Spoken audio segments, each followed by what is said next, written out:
Which might even have a sprinkle or a spritz. Could see one of those tomorrow, and temperatures will rise to... Hey, happy birthday. You tried to sneak this past us yesterday. Yesterday was your 22nd birthday. We wanted to bring it up today and tell everyone we're very proud of you for making it to that point in your life. I hope to make it a 23. So do we. Thanks for watching, folks. Have a great day tomorrow. We'll see you tomorrow night. Thank you for watching the Northwest News Leader. For news online, go to KTU.com. Voted the Northwest's best website by the Radio Television News Directors Association. Fisher Communications. I don't know why you keep going back. Derek, honestly, I really don't think anybody's really that happy. I hear all these stories about how everybody's so blissfully happy. And I know it's just a fairy tale. It's not. Maybe there's something wrong with me. Wendy, you're perfect. Look at you. You're the best driver I know. That's true. Okay? All right, maybe I will find somebody. Good. Are we happy now? There's the Wendy I know. Hey, I've got to tell you about a delicious little secret I discovered. It's a family of wines that tastes amazing. Delicato. And while Delicato was just named the best USA wine producer, they haven't let it go to their heads or their price tags. Delicato can turn any occasion into a special one. Like a romantic dinner for two, without the kids. Delicato, award-winning wines at very rewarding prices. When you have kids, you have to set priorities. So for family meals, I like to stress the family part, and I let someone else stress over the meal. That's why I was so happy to discover Schwann's. Discover Schwann's yourself. Get a free chicken Alfredo rigatoni meal with your first purchase by calling 1-866-255-4344. It's one of more than 300 frozen food items they deliver. With help from Schwann's, it's just a little easier to hold down the fort. Call now for your free meal.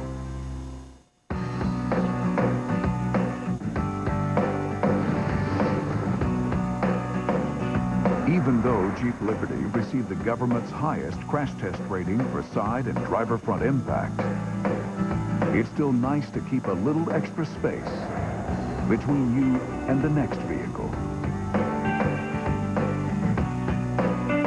Now, qualified returning Daimler Chrysler lessees can get a Liberty for just $249 a month. K2, the station more and more people are watching.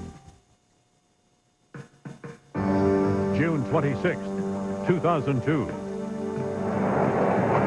They cooked the books, inflated their profits, paid themselves huge salaries.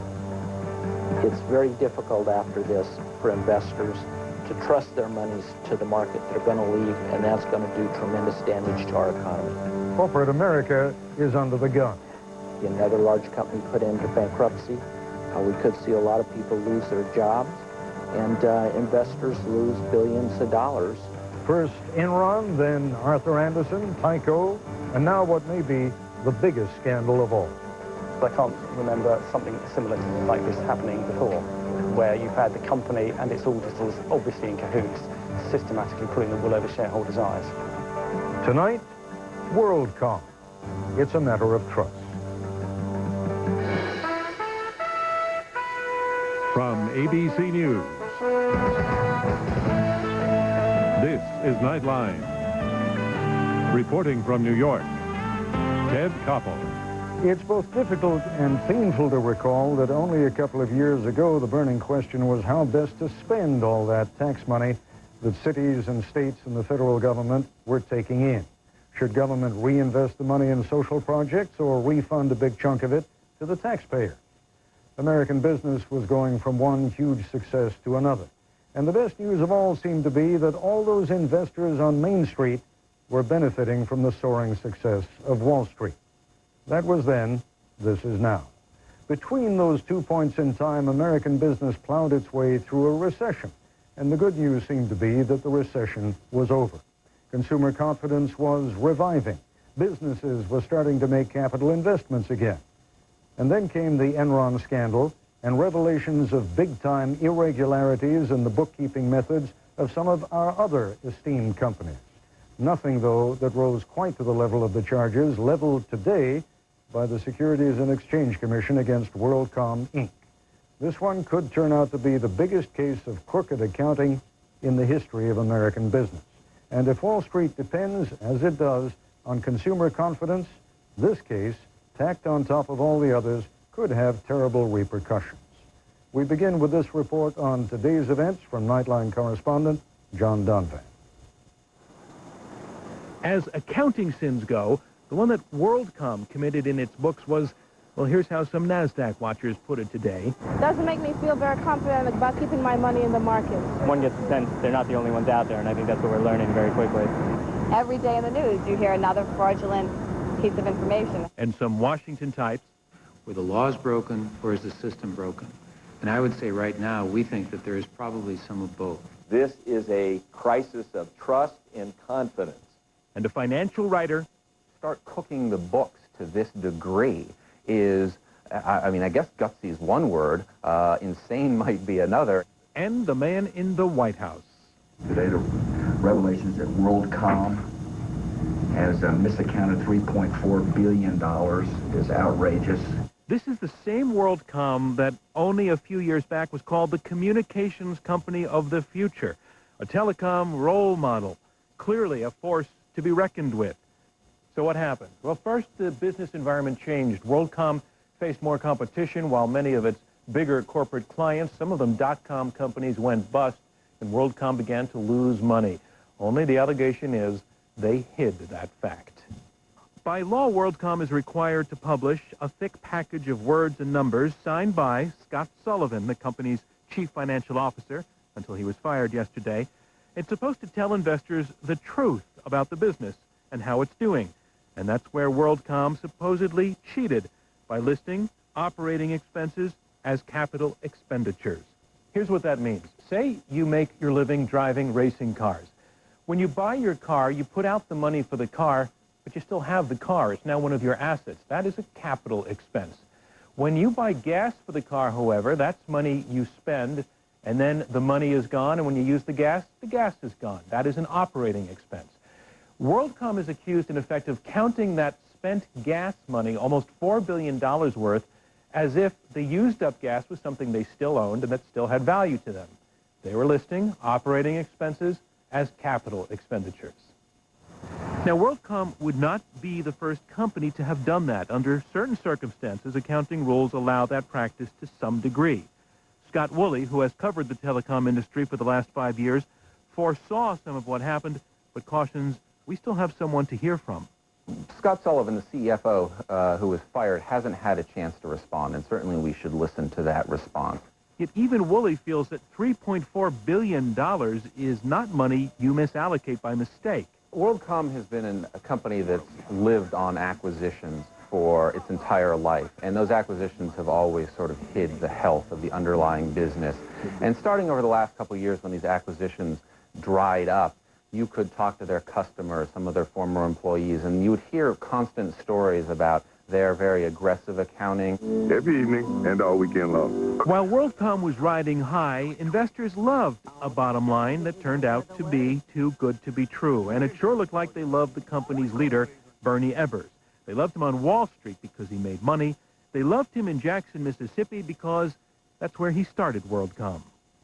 Robert Schoenberger covers WorldCom for the Jackson Clarion Ledger. Mississippi does not have any Fortune 500 companies other than WorldCom. Mississippi has not had a lot of great success stories in the technology world. Mississippi hasn't had a lot of publicly traded companies. WorldCom was such a huge bragging point for the state, and it still is. Tonight, the Clarion Ledger was preparing the latest update on the fall of the company and its former leader. A lot of people around here defended Bernie, saying that they were buying more shares, that they still believed in WorldCom's future, that this was a great local company that had a great future. And now to find out that the numbers that they were basing those decisions on were not accurate, it's hurt a lot of people. What's left of WorldCom is a lot, and it's still up and running. It owns the MCI long-distance network and UUNet, the technology company that is one of the backbones of the Internet, and those are not going away yet. The business itself will survive. I predict they'll probably be acquired by a Verizon or SBC or Bell South out of bankruptcy. The stock markets hated the WorldCom news today, which led to a big drop in many stock prices this morning. And though prices recovered somewhat in the afternoon, it leaves a bad feeling of uncertainty about what's next here and overseas. All the nasties come out at this stage of the business cycle, and that's what's happening. So the banks, I think, the markets are trying to sort out which banks do have exposure to this problem.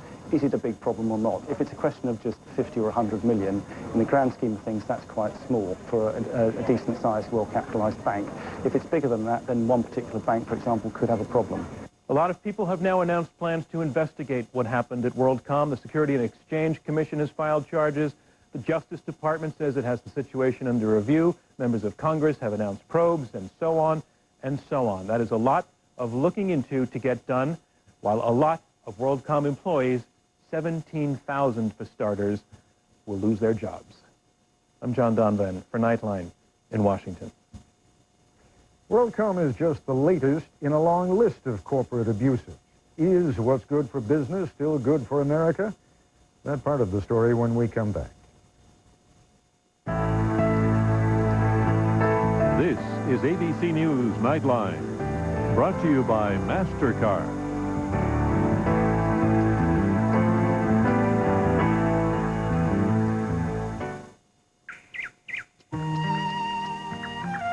Bug's Eye View, $18 a night. Bird's Eye View, $20 a night. Frog's Eye View, $16 a night. A trip that changes the way you look at the world. Priceless. There are some things money can't buy. For everything else, there's MasterCard. Except that at national park campsites from Acadia to Yosemite.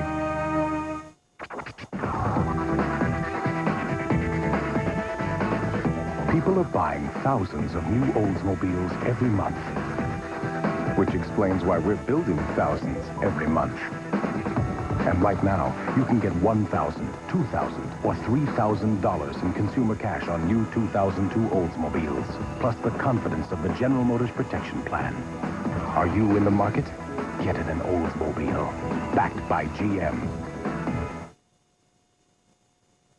An American citizen who knew the world's most wanted terrorist. He knew things our government wanted to know and risked everything to talk. Did the government listen? Primetime Thursday. We invented the first minivan. Today, they're the best-selling, most award-winning minivans in the world. And now they're easier to get into during the National Minivan Sales Event at your Chrysler dealer. Get 7-year, 100,000-mile protection on engines and transmissions, $2,500 cash allowances, or 0% financing on select models. And make no payments for 90 days. So for great products, great protection, and great value, get to the National Minivan Sales Event today. With Verizon Wireless, now you can talk. Can you hear me now? Good. Or access the web.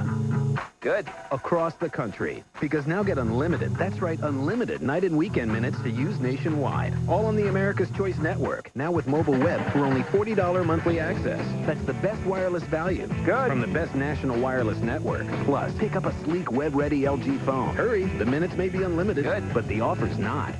Verizon Wireless. We never stop working for you. The collapse of WorldCom is the most recent in a string of stories about crooked accounting and corporate fraud. Why so many now, and what will all of this do to investor confidence? Here's Nightline correspondent Michelle Martin. For years, investor Evelyn Y. Davis has been a burr under the executive saddle, known for showing up at annual meetings to harangue corporate executives about everything from the quality of the pastries to the size of their pay packages. Yes, she's a gadfly. Yes, she's eccentric. And now it seems that on a number of issues, she has been right. Well, you have to be strong and very persistent, and you have to know above all what you're talking about. What she's been talking about all these years is now filling the nation's newspapers.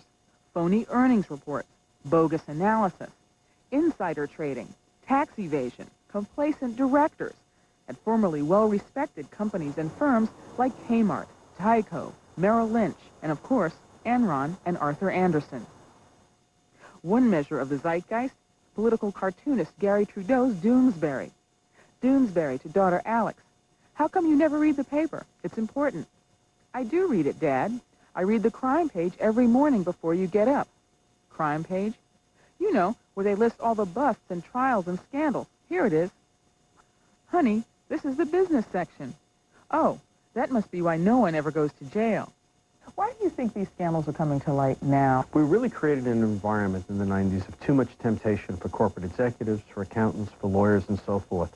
In the 80s, we were so concerned that U.S. business was not competitive that we sought to provide the correct incentives, shareholder value. Well, we've created an environment where there's just too much temptation. Too much temptation because of a business culture that began to emphasize shareholder value, or stock price, above just about everything else. When senior executives' compensation is largely defined by stock options, or it's significantly defined by stock options, and there's a chance to make great fortunes, then the value of the stock becomes very important, and the temptation is enormous to basically play with the books, to keep things going. Rising stock prices created a culture of CEO worship, says New York Times columnist Frank Rich. In the late 1990s, during this bubble, there was a deification of the CEOs in America, feeling that they could do no wrong, that they didn't really have to report to anyone, including their own lax boards, that as long as they kept the stock price up, they were gods and no one questioned them, and no one did question them. We've had here what I've called a happy conspiracy to raise stock prices.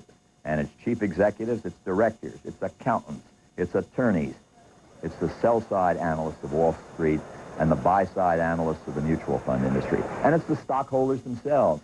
Everybody loves rising stock prices. The problem is that when stock prices lose touch with corporate values, you're going to get a bust. And that's what we're going through right now. Now, says the founder and former chairman of a leading mutual fund group, uncertainty and cynicism among the nation's investors could have dire consequences. First, they're wealthy roads as the market goes down, and then they're confidence erodes. And our economy is based on confidence in the future. Confidence you can spend today, you don't have to save everything for tomorrow. When an economy gets into that mode, there's trouble ahead normally. So we best fix this problem just as soon as we can. But what exactly would fix the problem?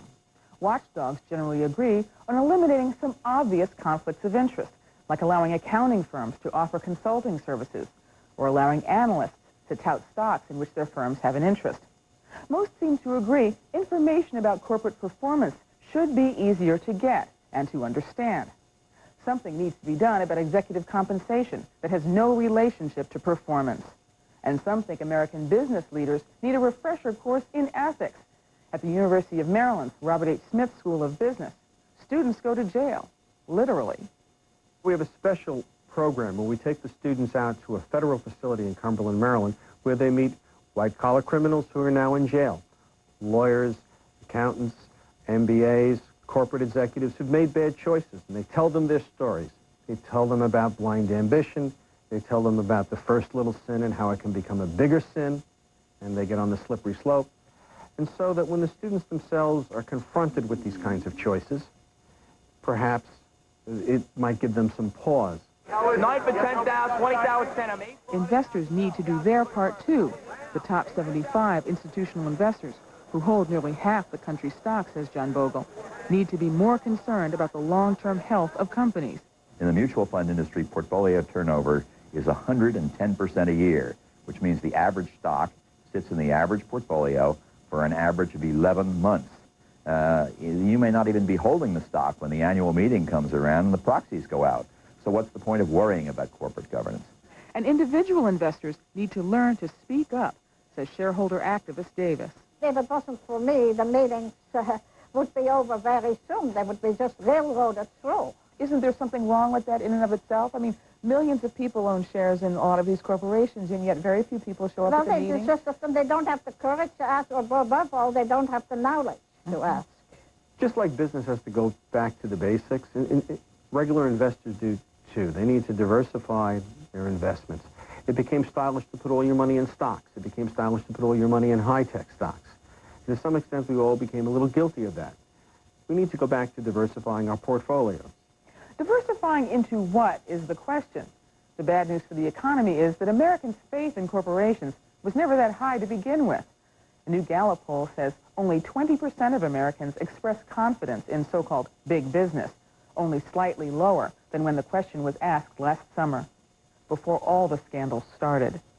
This is Michelle Martin for Nightline in Washington. Can faith in the American corporate culture be restored? That conversation in a moment. I like to shop every day. When I went on chemo, I was exhausted. I couldn't even make it to South Market. If you're on chemotherapy and feel tired, you may be anemic. Talk to your doctor about Procrit. For chemotherapy-related anemia in patients with most kinds of cancer, Procrit can help you regain red blood cells, and more red blood cells can mean more strength.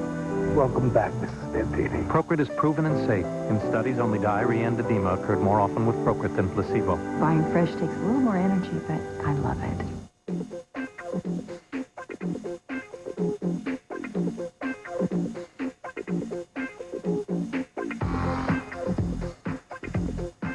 Behind all 2002 Saturn L series and behind most 2002 Saturn S series, you'll now find 0% APR financing for 5 years. For restrictions, see your retailer.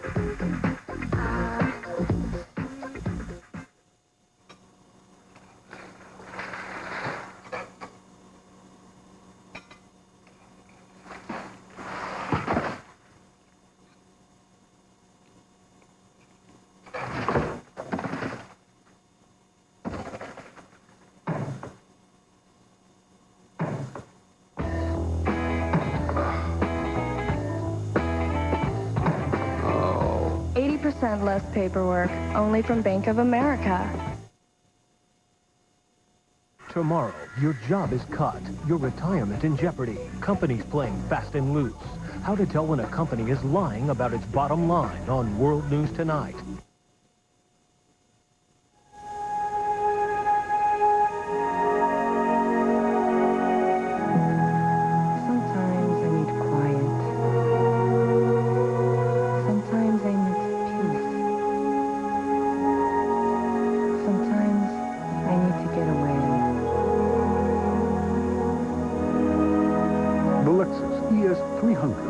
A new world of luxury. See, Lexus of Portland. Want more from a sport utility? Test drive the all-wheel drive Subaru Outback. You'll get more ground clearance than a Ford Explorer Sport, more stability in a turn than the Lexus RX 300, more miles per gallon than any leading midsize SUV. Add a smooth car-like ride and you'll get more of what you're looking for. The all-wheel drive Subaru Outback. When you get it, you get it. See your Subaru dealer today and choose from the year's largest selection of Outback models.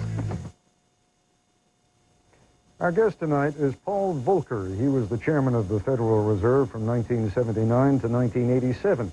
He recently served as chairman of an oversight board for the accounting firm of Arthur Andersen, but left that position when the company failed to accept any of his recommendations for reform. He joins us here in New York.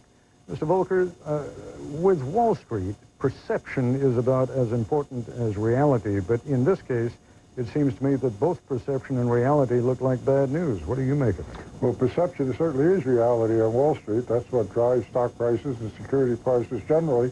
And I think there's been an increasing concern about the succession of accounting and business scandals, to use no stronger word. And it's gotten people concerned, and I think it's beginning to affect markets and market psychology.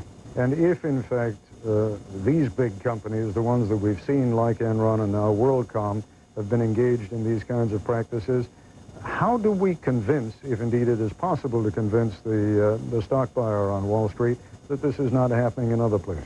Well, I think what we've got to do is undertake some reforms, and some serious reforms, so that these people can be assured that this is not a never-ending debacle that continues to unfold. I think action is beginning to be taken in the Congress. I think it's terribly important that we proceed with that and get it done as promptly as possible. What kind of reforms and how quickly can they be initiated? Well, there are two big elements in the reform. I think there's a crying need for some kind of oversight body over the accounting and particularly the auditing profession. that's been resisted for years in terms of a really independent body, more or less analogous to what we've long had in the securities industry, that they have authority to investigate, they have authority to oversee, they have authority to have penalties ranging from reprimands to an extremis removing the license of an auditing firm, and that they are able to review the auditing standards and procedures. The SEC has been looking for an increase in its budget. Congress hasn't been prepared to give it. Why not? Well, that is part of the legislation that's necessary. I talked about the oversight board. Another thing is dealing with some of the conflicts that have developed in lots of areas in Wall Street, but most specifically in the auditing firms and accounting firms themselves.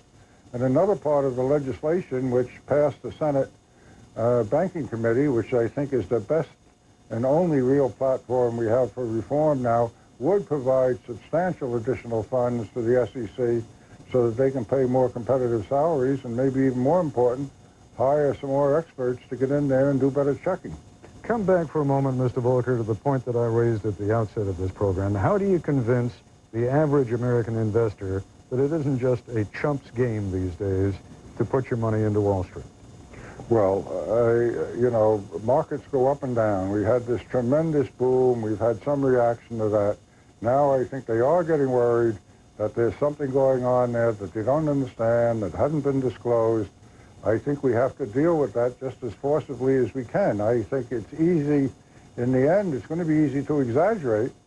And if markets and people think that this is a totally unfair game, then we are in very serious difficulties in terms of the performance of markets. Could affect us internationally as well as domestically, affect the economic outlook. We have to avoid that, and that's why I think it's so important to take forceful action promptly to show that we can get on top of this. Only a few months ago, as I indicated in the introduction to you, you were brought in effect, to help Arthur Andersen save its own bacon. Right. You made a number of recommendations. They didn't accept them.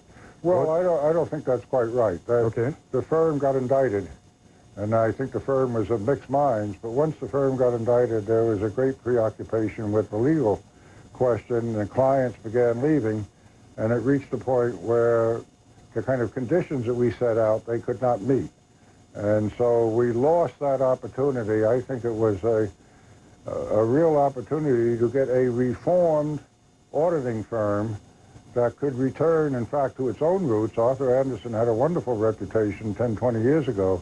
If it could have returned to its roots as a first-class auditing firm, I think that would have been a great example for the whole profession, and indeed for the financial markets. Now that opportunity's lost. But isn't that, Mr. Volker, and this will have to be the last question, isn't that in effect what's going to be happening now? I mean, the SEC today indicated it's going to go after those folks with its own indictments. Once again, the lawyers are going to step in, and then the means of remedying this situation are going to have to give way to the legal maneuver. Well, that is a problem, but all the more reason why we have to get after this, and that the market itself is reacting, the market in the broadest sense. Boards of directors are much more cautious now. Auditing committees are being much more careful about overseeing their own auditing, making sure there are not conflicts. Chief executive officers, I'm sure, are more concerned, and most of them are obviously honest and trying to do a good job, and they want to make sure that they've got running a reasonable ship. So some things are going on that's favorable. But I think we have to reinforce that. Out of this very real problem, I think we have an opportunity to get some reforms made that should have been made long ago, and we should not miss this opportunity to get it done. Paul Volker, many thanks. Thank you. I'll be back right after this. To receive a daily email announcement about each evening's Nightline and a preview of special broadcasts, log on to the Nightline page at abcnews.com. The reason you see so many new Oldsmobiles in traffic is because tens of thousands of people continue to buy them. And right now, you can get $1,000, $2,000, or $3,000 in consumer cash on new 2002 Oldsmobiles, plus the confidence of the General Motors Protection Plan. Are you in the market? Get in an Oldsmobile, backed by GM. This is a matchup we've been waiting for, the KG veteran versus the fast-rising newcomer. I hear the way this rookie uses bill pay from Bank of America is really something. Look at the way the veteran stuffs that envelope, Johnny. That is really old school. Well, the rookie's in total control out there. He's deciding what bills he wants to pay and when. Uh-oh. The money he's put aside to pay his bills is in one of his other accounts. Hold on. He's transferring money from his savings into his checking account right from his desktop. What a strategy! We've got ourselves a new champion. Ford says their F-150 is built tough. But our engineers will tell you the 2002 GMC Sierra has more horsepower, more towing capacity, and more overall interior space. If you want all that from an F-150, well, that is tough.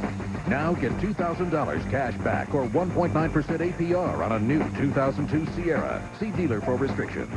See your participating GMC dealers.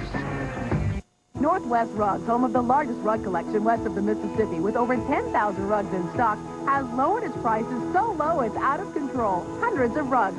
Basically, any type or style of rug you can think of is selling at Northwest Rugs' huge out-of-control clearance. So if it's a hand-knotted original or rugs for an entire home, come to Northwest Rugs' out-of-control clearance sale, now in progress at all locations, where only the price will be less than you expect. Northwest Rugs, Wilsonville, Tiger, Tannisbourne, and Jansen Beach. Hello? Hey, so she took some wild vines and went out. Wild vines? Oh, must be girls' night. I wonder what they talk about every week. I want details. I don't know. What if they're talking about us? Always refreshing. Wild Vine Strawberry White Zinfandel. Wild about our friends, wild about our wines. The official wine of Girls' Night Out. Wild Vine.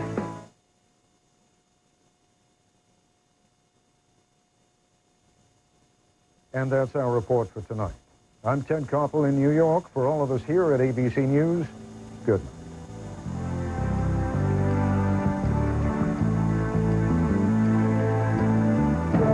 This has been a presentation of ABC News. More Americans get their news from ABC News than from any other source. ABC News, now traveling to all 50 states in 50 weeks in search of America. Friday, she was the youngest Oscar winner ever, Tatum O'Neal. Now, after years of private battles, she finally opens up. She talks exclusively to Barbara Walters about her ugly divorce from John McEnroe. He would take out all of his rage onto me. And her famous dad, Ryan. Do you have a relationship? 2020, Friday. 1, 2, 3. Grand Am GT with the largest engine in its class. More torque than any sedan in its class. The only V6 with Ram Air in its class. And you get all the honors.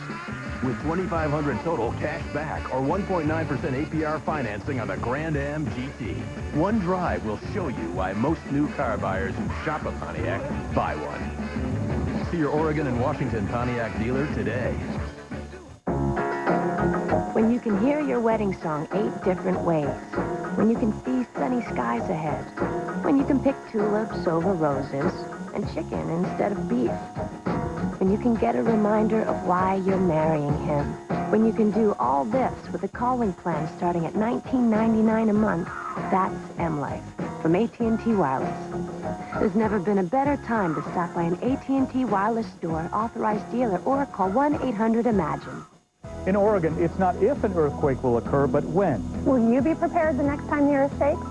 Tualatin Valley Fire and Rescue and Amica Insurance encourage you to play it safe. Create a 72-hour emergency kit. Teach family members how to turn. Great values. Take the Jeep Challenge. Check one out at your Jeep dealer.